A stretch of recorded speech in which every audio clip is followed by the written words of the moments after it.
Welcome to Live with Hillsdale Hospital. Today is Tuesday, June 30th, and we're here to keep you updated on all the happenings right here at Hillsdale Hospital in your community hospital. Some exciting things are happening. I just was able to release a press statement a few weeks ago that announced the arrival of a stellar physician into our community, new to our community, which we'll talk about in just a minute. But Dr. Martinez, it is so great to have you in the studio today. A pulmonologist by trade. We're going to talk about your background in just a minute. First time in the studio, right? And so it's a great pleasure to introduce you to our listeners today. And we're going to talk about all things pulmonology. A lot of great things that are happening in pulmonology, a lot of healing. You see a lot of chronic illnesses and a lot of people long time. You have usually a patient load that you become very familiar with over time. We're going to talk about what is pulmonology, how does pulmonology function with other disciplines. But before we get started with all of that, this is your first time, and our listeners really need to know, who are you? What brought you to Hillsdale? But before you talk about Hillsdale, what started your journey in healthcare? What motivated you to say one day, you know what, I want to be a pulmonologist? Can you tell us your story? Thank you very much. That's a very interesting question. First, I want to say hello to all the community of Hillsdale and to all my peers here in the hospital and to my current patients and future patients. I'm a pulmonologist. That means that I'm working on the respiratory issues of my patients. I came from a family of lawyers and educators. Nobody expected me to be a doctor, but when I went to college and I started doing my pre-med education, because I was born and raised in Colombia, we have a system in which college and your graduate degree can be picked together. Yeah. So it's a long journey. But at that time, I started with an interest in humanities and arts. My interest initially was theater and acting. So that allowed a lot of interaction with people. Yeah. So when I increased my interaction with people, I realized that medicine, it was a good opportunity to deal with social things, social structure that affects health, all the things that are related with the environment. So I was very fulfilled with the experience that I had in the hospitals and with doctors. Yeah. Then when I started my medical training officially, I got my first patient and I was very excited about the physical and scientific part of that, but especially I was taken by how much can you learn about the person and from that person. So about how disease and the determinants of health are not just a biologic process, but a process that is intertwined with the emotions of the patient, the emotions of the family, and the environment. So since that day, I have been in love with my profession because I see it as a way to help people to understand their interests, to understand what makes them to look for help, and to be able to understand myself and my colleagues and put me in a position in which I could honestly help people. Yeah. So I continue my education. I was the first child of a young couple, so my grandparents were always involved in my education and my care. So I learned about adult medicine and to interact with adults and people a little bit older than me and at early age. So that was my interest on respiratory disease. That was the origin, because a lot of respiratory diseases are related with what were you exposed as a child or as a young adult, like a smoking environment, and seeing how that affects disadvantaged population, including the elderly, the patient with difficulty with smoking cessation. All of that things moved me toward the pulmonary and at that point also critical care.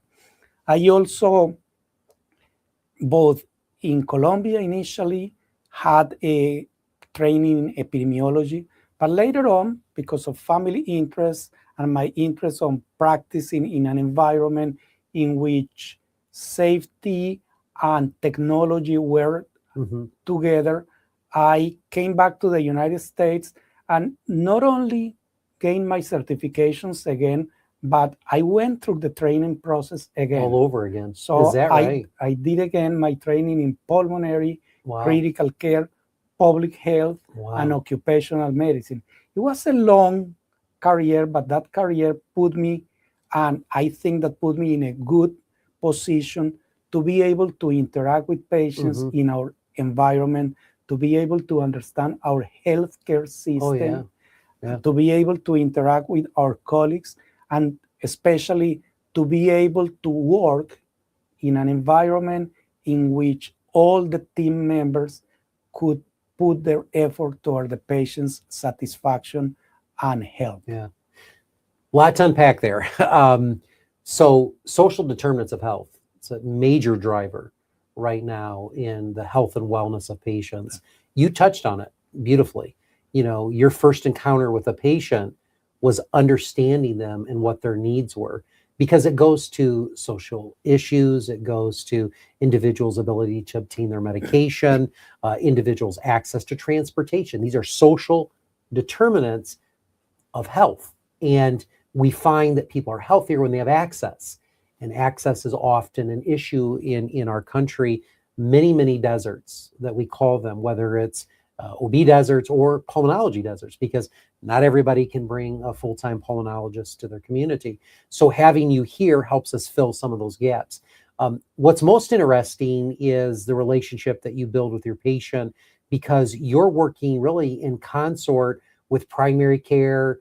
You know, you're working with other specialties. You may be doing something on a lung nodule. You may be doing something even with a cancer tumor board at times.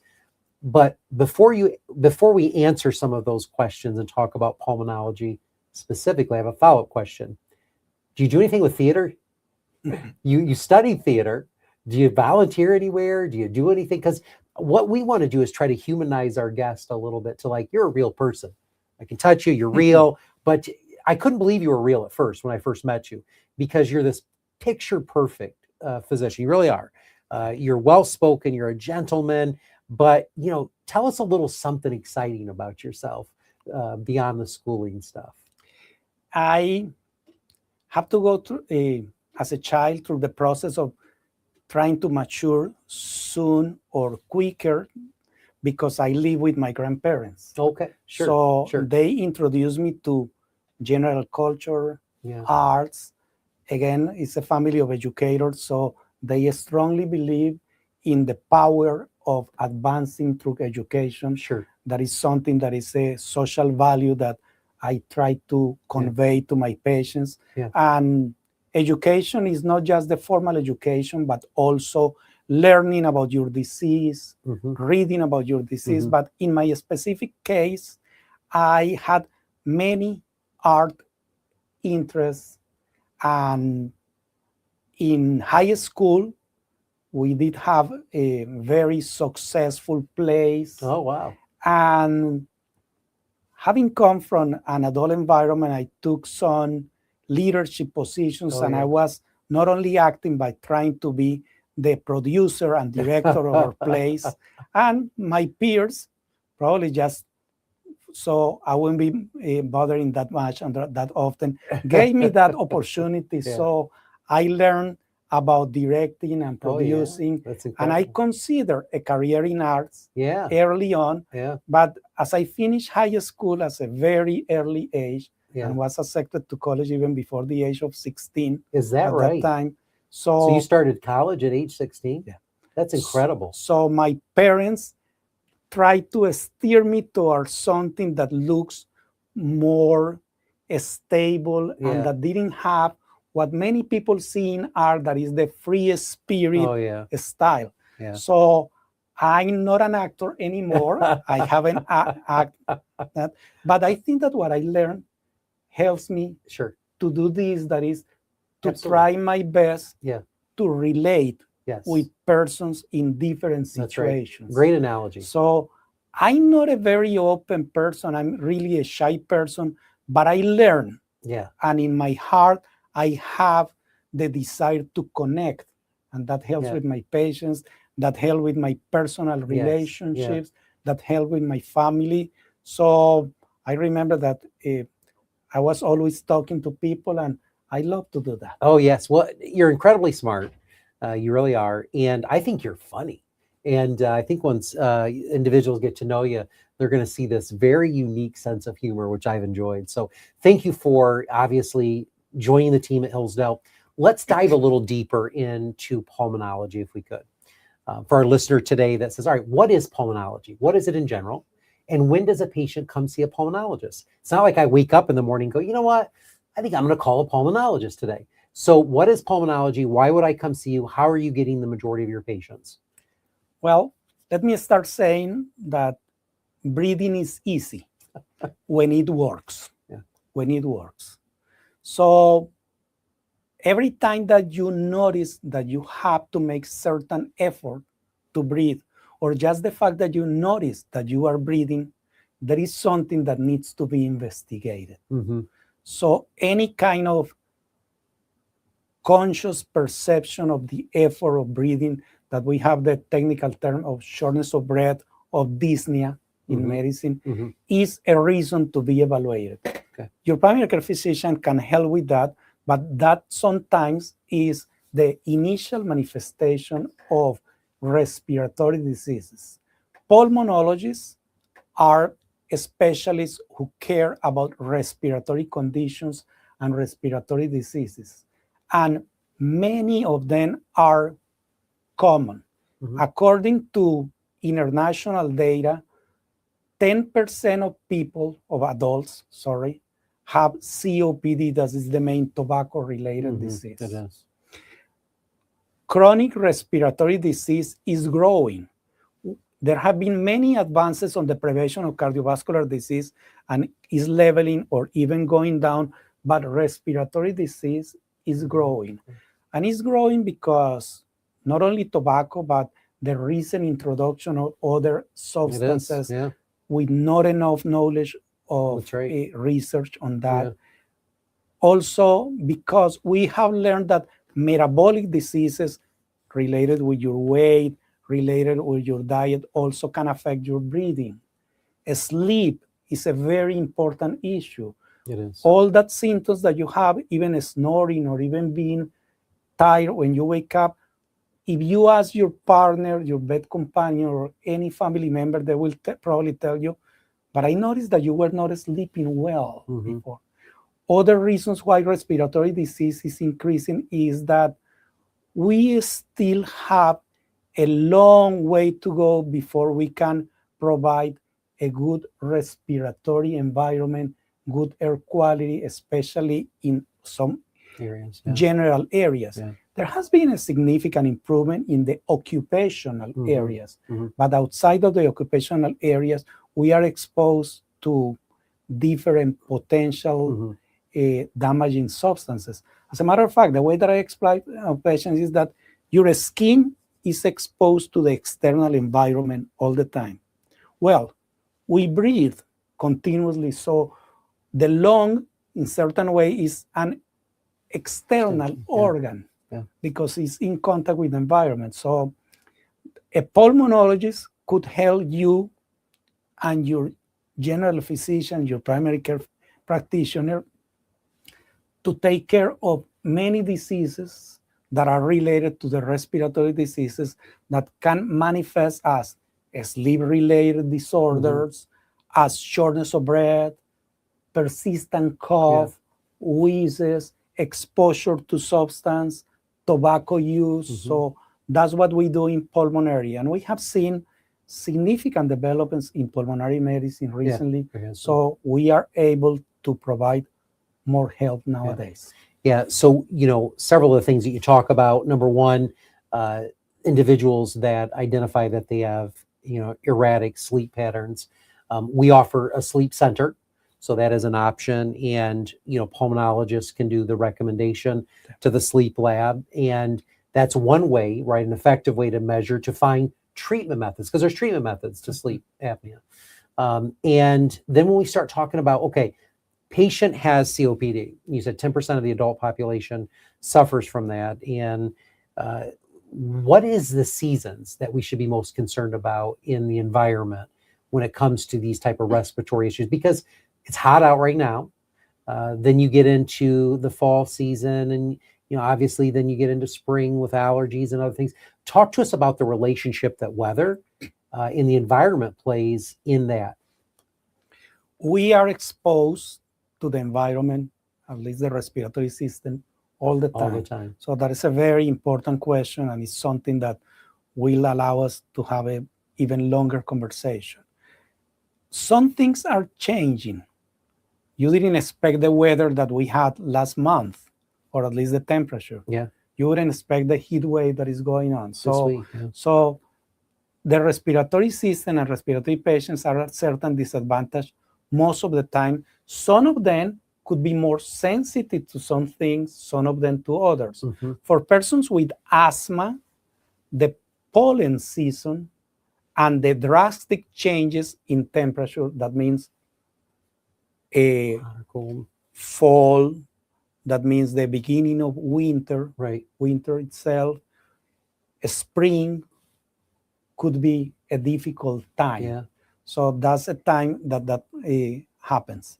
For people with COPD, but also for people with asthma, heat waves that increase vapors and different particulate matter and the air quality changes Mm-hmm.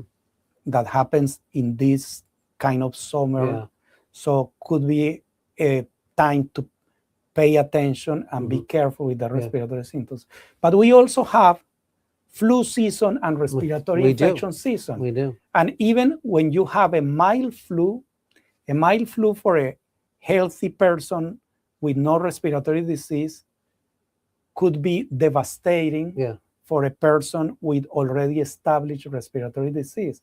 Even if they don't have to go to the hospital, the suffering that this causes is tremendous. So for each disease, there could be a specific season, but in general, that points to the fact that we all should be working on improving our air quality outdoors, but also indoors. Spring cleaning or fall cleaning is a time when I see many persons with asthma because everybody wants to be very thorough on their cleaning. But that will put also dust into circulation and things like that. Or we will be exposing the person to the cleaning materials that we have to buy. So that is a very important example. And the ones that you asked me about the relationship between temperature, seasons, and respiratory disease. So that means that as a pulmonology, I'm busy all the time. The whole year. There's not a time you're not. So one of the things, before I took a job in healthcare, I never understood when I'd watch the Weather Channel or other stations and the news would report air quality. I never understood the value of that until I started this job. And shortly thereafter, my mother had been treated for emphysema and COPD and some other things. And then you understand the critical value involved with understanding what the air quality is in your community. Otherwise, it was just something talked about. Improving air quality is quite an initiative across the country, across the world, really, but across the country. Areas that we find bad air quality could be if there were smoldering fires, correct? So what are the contaminants of air quality then? Could you describe and help us understand, like, what should I be cautious of? Is it just the weather, or are there other factors that come into play? The weather definitely is very important, but there are many other factors. Particulate material, that is the material that comes from the industrial pollution, is really important. Motor vehicles are also another source of that. Diesel exhaust, vapors, all of that could affect. We are in Michigan and we love to work in our cars. And we have a bunch of substances around. So when we do that, it's at risk. Because we have to do it. We love our cars and we have to do it. So it will be better to maintain a good ventilation, because that will create that exhaust fuels, that Mhm. kind of material Mhm. could also affect sensitive people. Yeah. Smoking, tobacco smoking is a major It is. It issue is. too. And you see utilization now, Doc, of marijuana, and then we have vaping, because that's playing a role in this as well. And we won't get into the social debates of the goods and the bads of either of those. Very few goods, I'll tell you that, but that has an impact on the health and the quality of a person's life. It definitely does. And we introduce substance in our life because of reasons that are related with comfort, with social acceptance, but that doesn't mean that the introduction of a substance means that it's safe. Correct. Sometimes it's quite the opposite, because sometimes it's introduced without appropriate or sufficient research and scientific knowledge behind. Right. So that doesn't mean that it's safer than what we had before, or that is a healthy alternative. Right. It does not mean and that applies to marijuana and vaping. Yes, it does. It does. All right, so we'll move on from that one, because I'm sure we'll get some comments in the comment section. But let's talk about procedures that a pulmonologist does. Bronchoscopies. So can you talk to us about what that looks like in the clinic that you do, and then what differentiates then in the OR, things that you might do, and do you do those? I think we have to talk to our community about that. The pulmonologist not only examine you, look at your test, and give their opinion, but we also provide additional specialized tests. Those specialized tests include pulmonary function tests that are done in the pulmonary laboratory, and some of them also in the office. With that, we see how efficient your lung function is. We also review the CAT scan. We not only go for the reading from our expert radiologist that is very accurate, but in order to understand and offer treatment, we also review the CAT scans personally.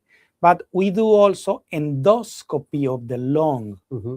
The endoscopy of the lung, that is a procedure with a small tube with a camera on the top and fiber optic displaying in big screens. What we find is similar to the gastrointestinal endoscopy and the colonoscopy, but we work on the lung. So most of the time we do it in the OR, because we are doing in an organ that will be invaded and being worked on when it's already abnormal.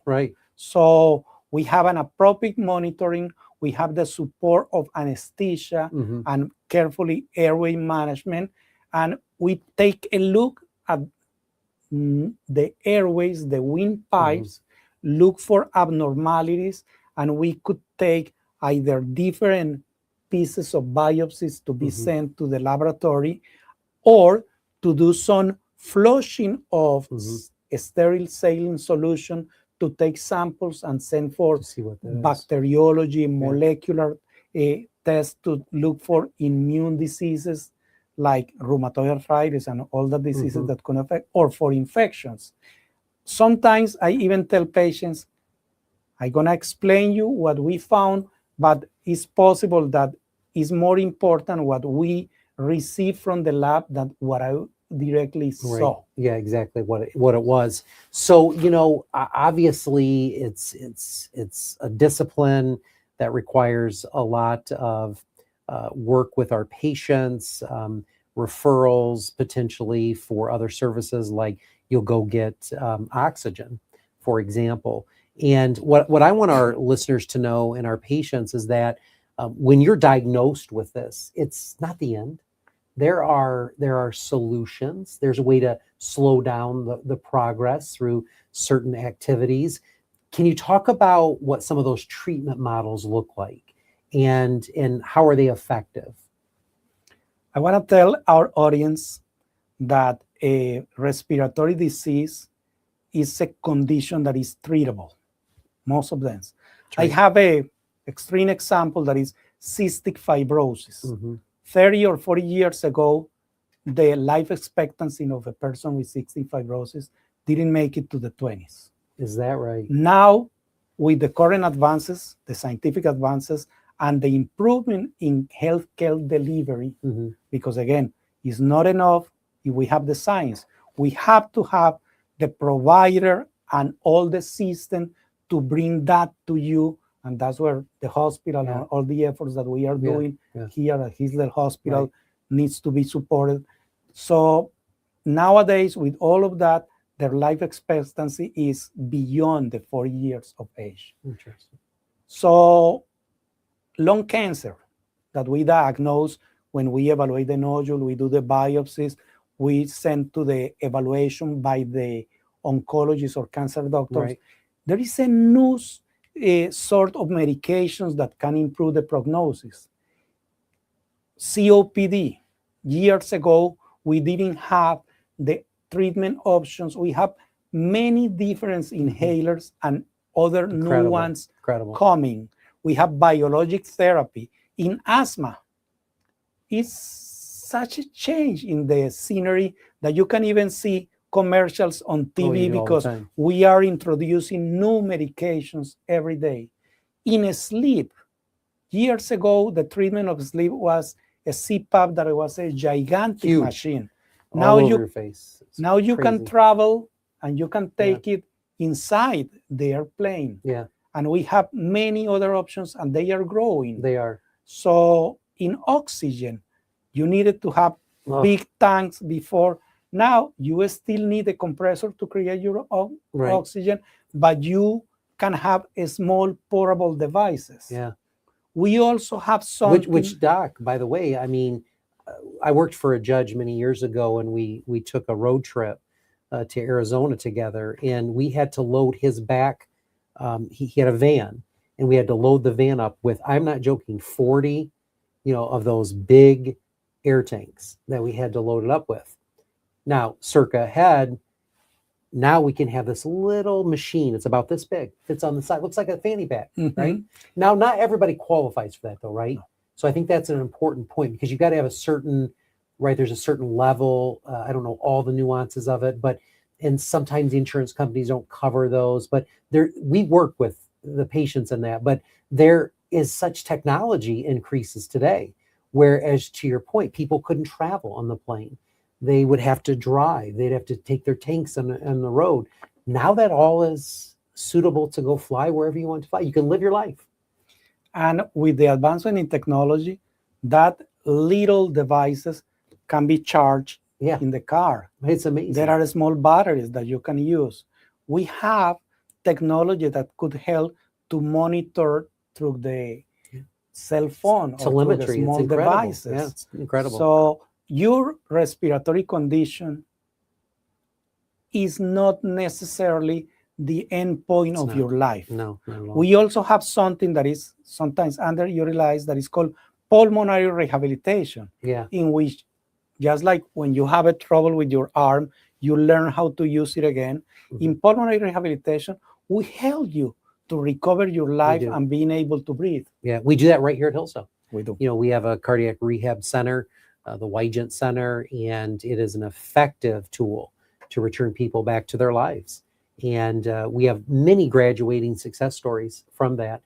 Historically, I think, and traditionally, it comes through physician order. So you've identified the cause, the reason, and then we put them through rehab. Their insurance company will pick that up. But there is some great testimonials that we have of people who live a full functioning life once they get the treatment and the rehab that they need. Very effective. So let's transition a little bit because we've talked a lot today about pulmonology, but the relationship that pulmonology plays with all these other disciplines. When a patient comes to you, let's just be clear, you're the specialist. You're not doing primary care, generally speaking. When do you release them back to their primary care? Historically, you would get them from primary care. And who's managing their high blood pressure meds and can you talk to us about that relationship? And then how often do you think that you would see a patient that would need care? Is this ongoing for months, years, lifetime? 10% of the population has COPD. 8% has asthma. So even if we wanted to see all of these patients, there are not enough pulmonologists. So If a pulmonologist is not busy, Mhm. it's not because the community doesn't need the pulmonologist.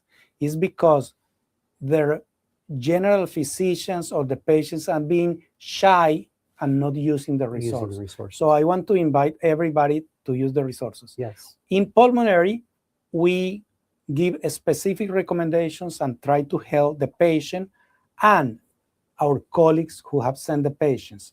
We do not need to continue seeing the patients. We need to give recommendations, and the patient could go back to primary care. There are specific situations like advanced disease, disease with recurrent acute episodes or flare-ups that will require a continuous follow-up.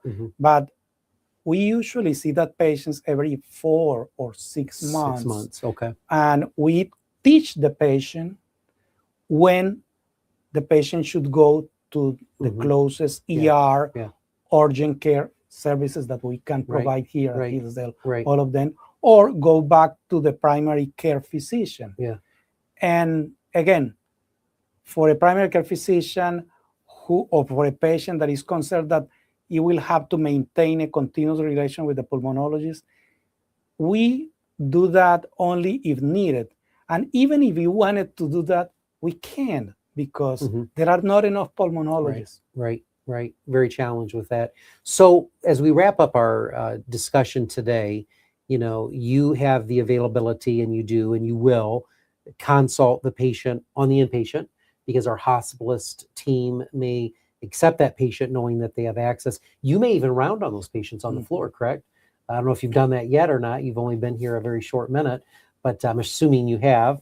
And that's an important relationship, because you're consulting with the hospitalist, with the emergency department at times, taking those phone calls. But patient access is an issue, and we talked about that.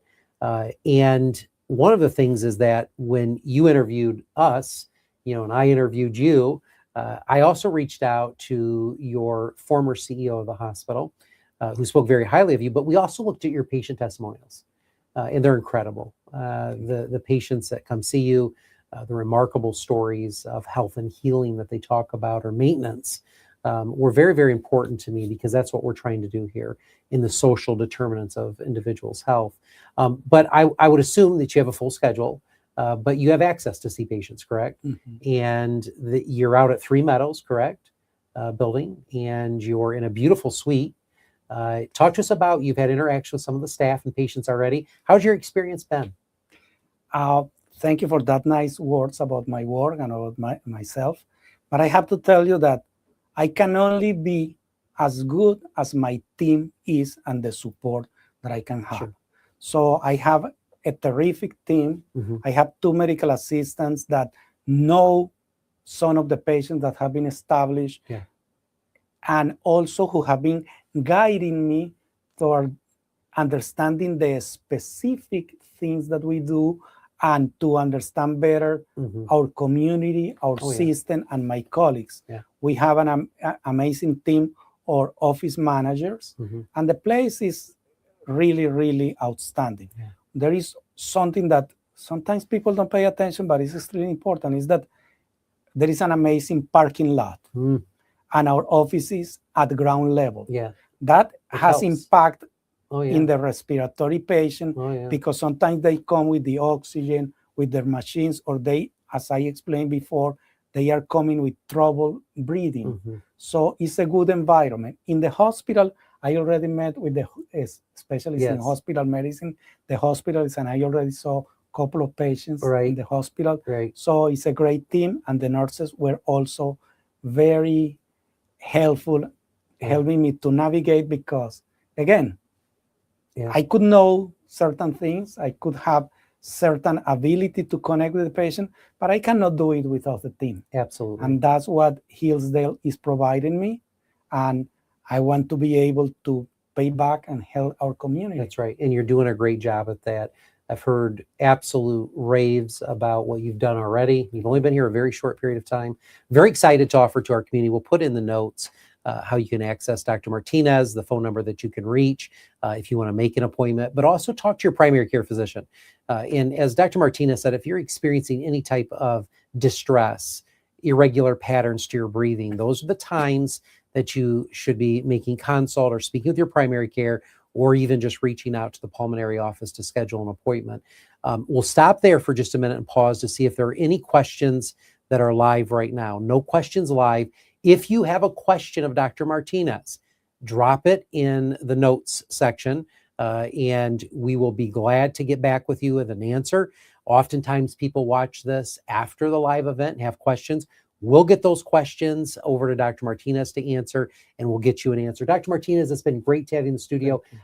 You say that you're shy and that you're quiet, but I'm going to tell you, you did an amazing job today, and you have impressed our physicians and our community, because you really are the essence of caring, kindness, commitment, and patient engagement. And as we close out today, I just want you to explain what the relationship that you have with the patient.